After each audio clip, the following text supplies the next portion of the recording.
Hello, Soulpreneur Life family and friends. Okay, so I wanted to get on here and just yap a little bit, talk. There, I've had a lot of client calls and things of that nature, and I wanted to show my face and kind of co-regulate for a second because I know that the internet can feel chaotic and dysregulating for nervous systems sometimes, and they don't always feel safe. They don't always feel like the fun spaces that they used to be. And I know that I've said it in the past, like I don't spend a lot of time scrolling anymore, so I don't see a lot of posts like I used to. Like I try to see some stories, I try to see some posts, but I try not to like binge scroll. And then I have like set times for my social media activity.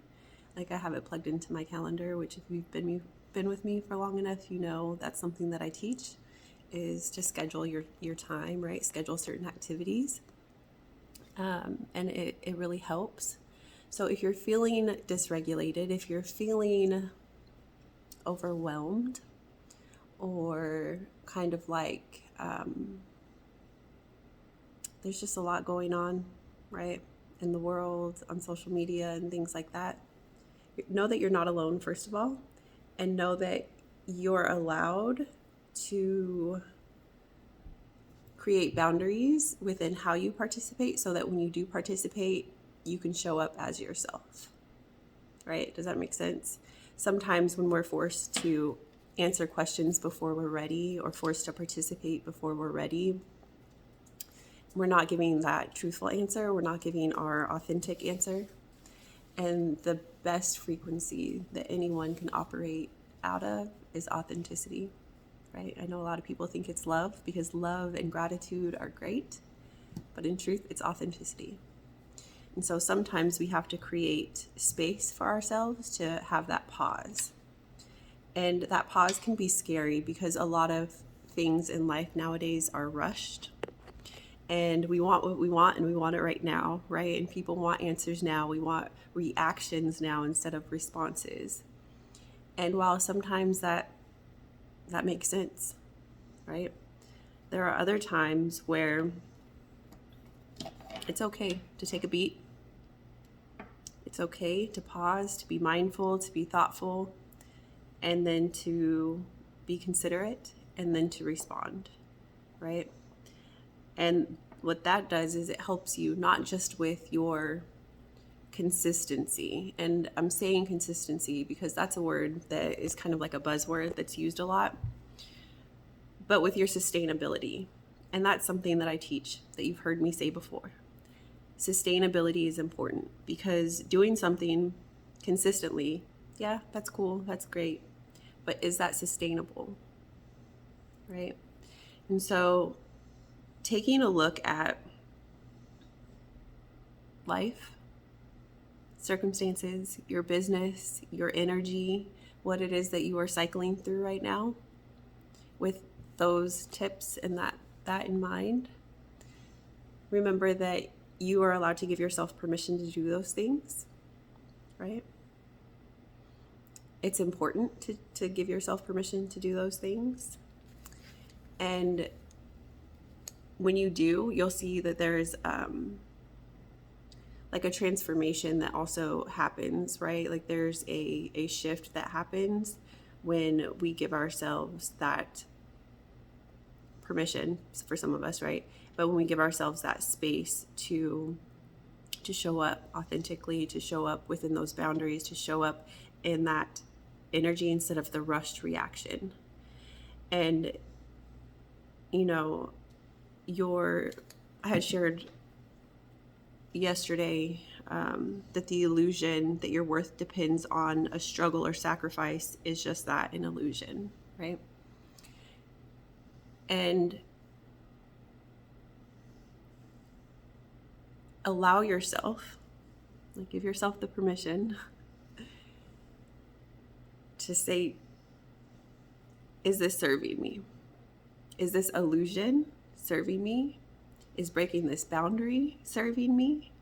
Is people pleasing serving me? Because sometimes what we label good or bad or whatever we label it, we keep recycling it because it's familiar, because it's in service to us, even if it doesn't have the societal positive label on it, right? And so if that's the case, acknowledge it and then give yourself permission to shift. What do you want instead of that? Because if you're people pleasing and you keep recycling people pleasing and breaking those boundaries, and it's serving you, and you sit with it and you realize that you're doing it because it's familiar. You realize that you're doing it because you understand how to react in chaos, and that is really familiar for you, and that is really comfortable for you, and that is your automatic response, like a default mode. That's something to explore, right? But if it leaves you feeling depleted, if it leaves you engaging in conversations and activities that distract and take away from the things that you really want to do, and that leave you feeling depleted and leave you feeling like, what did I get accomplished? And have you questioning your goal, that is something to explore, right? And doing this, don't allow yourself to look at it and say, oh my gosh, I'm such a bad person because I'm doing X, Y, and Z. No, you're stepping back and you're just allowing yourself to notice, right? Because when we allow ourselves to notice, we allow ourselves to get curious, when we allow ourselves to become a student of life, to become a student of ourselves, to become a curious student, and to get a PhD in us, right, in ourselves, then we can understand how to duplicate or not the outcomes in the future. And that's really important, because a lot of times we get to a point and we have no idea how we got there or how to make it happen again. And so these moments of reflection, these moments of internal inventory, in truth, that's what it is, are really important to look at and to not be judgmental, but just take inventory. What did that feel like? What did that look like? Who was around? Was it supportive? Not supportive? Do I want more of that? Do I not want more of that? And what is the outcome? What would I change? All of those types of questions. Allow yourself to get curious. Sometimes the question comes up in your own mind, right? And you ask. Allow yourself to be curious and don't shame yourself for that process. So I'm sharing all of this. And if you want support, if this is something that is intriguing to you, of course, you can always book a call with me, soulpreneurlifellc.com. All of the sessions are underneath the Work With Me tab, or you can send me a DM if you're not sure which session to book. But all of these things and all of this work, it allows you to give from the overflow on your saucer, right? Many years ago now, I heard a saying like, you can't give from an empty cup. You can't give from an empty cup. You can't give from an empty cup. And I was reading a book, I think it was by Lisa Nichols. And she was sharing how you don't give from your cup. Your cup is for you, right? The faucet, you are connected to the faucet. The faucet is pouring into you, and that is for you. And you give from the overflow. The overflow on your saucer is what you give to the world around you. And that's how you know that you're not depleted. That's how you know that you still are connected to source. You are connected to your gifts. You are connected to what is inspiring you, what is fulfilling you, what is giving you that spark, that creative thing inside of you that's like, there's more, that curiosity, that whatever it is, it's kind of different for each of us, right? Whether it's like you're inspired to create a legacy, you're inspired to heal, you're inspired to create a business because you want to connect people, or you want to change, right? Like you just know that there's more, you know that it's time for a change. Whatever it is inside of you, being able to give from the overflow in your saucer and seeing how that impacts everyone around you, and the ripple effects continues to fill your cup, continues to create a ripple effect that gets bigger and bigger and bigger and bigger and bigger. And it sustains you in a way where you're not depleted and you're existing on fumes like so many people have to exist, right?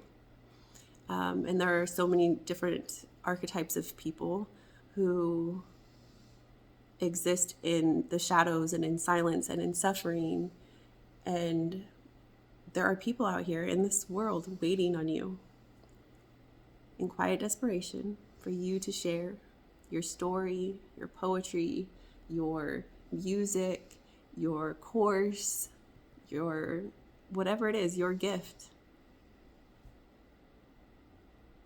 But you have to be willing to do it, even if it's cringe or it's imperfect. Don't be afraid to make mistakes. I think I really enjoy being a millennial because that's something that my generation kind of mastered, was like, we learn on the go, we make a mess, we are cringe, and we just keep going and we figure it out. And unfortunately, the new generation they've put themselves under a microscope, so much so with how they judge one another and how they use social media and how they use technology, that they don't want to be seen. They don't want to be perceived. They don't want to be seen making a mistake. They don't want to be seen as unique or individual. There's very much like this influencer copy and paste, and then they don't understand why they're not breaking through and why they're not in their authentic energy and why they're not using their authentic voice and why things are not aligning, why they're not happy, or why they get some success but then they hit a wall and it's this yo-yo thing, and but that's a whole nother conversation. So if this resonated, comment below. Of course, you can always book your session, like I said before, soulpreneurlifellc.com. I just wanted to get on here and chat with y'all a little bit, share a video. I know I didn't have a chance to go live this week. It's been a lot. The energy has been really, really busy. There's been a lot of moving pieces behind the scenes. I have some podcasts that need to go up and go live that, as some of you know, because you were guests, have been recorded. So there's a lot of moving pieces, and I just want you guys to know that I'm glad that you're here. And if this resonated, comment below. I'm sending you guys a lot of appreciation, a lot of love, and I'll see you in the comments.